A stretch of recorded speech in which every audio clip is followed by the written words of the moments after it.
Wick's 6 unbeaten in the league, a good run of form going into February. Would you say the club's in a good place at the moment? I'd say so. When you looked at the schedule in December, we had 8 or 9 games to play in January. I know a few have been called off, but to come through it unbeaten, we'd have probably, most definitely took that at the end of December. Going into another month with another 7 games, so it's another hectic schedule. We're in a real good place going into that. Last week, it would have been nice to get 3 points, wouldn't it? But when you look at the bigger picture, it could turn out to be a good point at the end of the season. Yeah, I won't talk about it too much. Like I say, obviously, disappointed to only take a point from that. But again, five wins on the spin plus a draw, 6 unbeaten. You can't argue with it too much. That's a good points return from 6 games, and it's above what we need to be at. So. Like I say, it's not like we've lost the game and we've got to reset. We just got to keep a run going, keep doing what we're doing, and hopefully continue the same run of form. With what happened, and obviously they're following in the away end, would it be fair to say in recent years we possibly would have crumbled and we didn't, and it shows how far we've come as a group? I'd say so.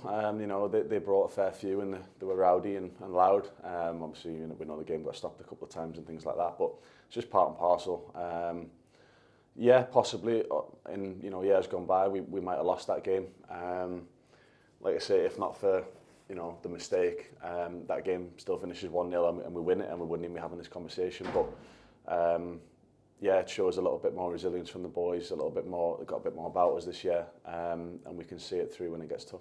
Curzon come off the back of a 5-2 victory. Just from the information you've been fed this week, what can we expect from them tomorrow? Well, they've been a bit of a bogey team for us for the last couple of years. I've always said there's no easy games in this league, regardless of where they are or how they're doing in form. We're going to have to be at it if we want to get something from the game. We're at home, which helps. But like I say, coming off the back of a win like that and plenty of goals, they're going to be buzzing and they're going to be up for it. It's essentially a derby. It's not far down the road, so there's going to be a bit of bite to it. Do you feel like they could possibly come like Chester last week and sit in and let us break them down? I'd say so. I think that's a challenge that we face most weeks here. I think most teams do that. And at times it's difficult, but we've just got to get better at what we're doing. Not worry about them too much.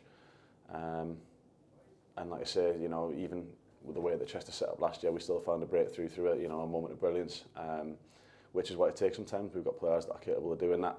And it might take the same on Saturday. It's rare that we get full training weeks. We've got one this week and next week as well. Just what is it like having that full week to prepare for games like this? Yeah, it's good. I mean, especially with the way the schedule's been, you get a chance to rest a little bit and recover. And then you ramp the training up towards the end of the week before you go into another manic schedule where the training has to come right back down because of the amount of games.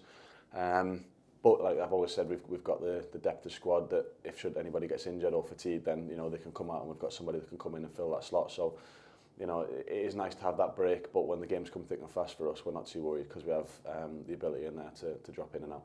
And I suppose the message just stays the same: take it one game at a time and focus on ourselves. Can't do anything more. Just keep, like I say, we just keep chalking them off one by one. That last run where we won 10 out of 11 or whatever it's been.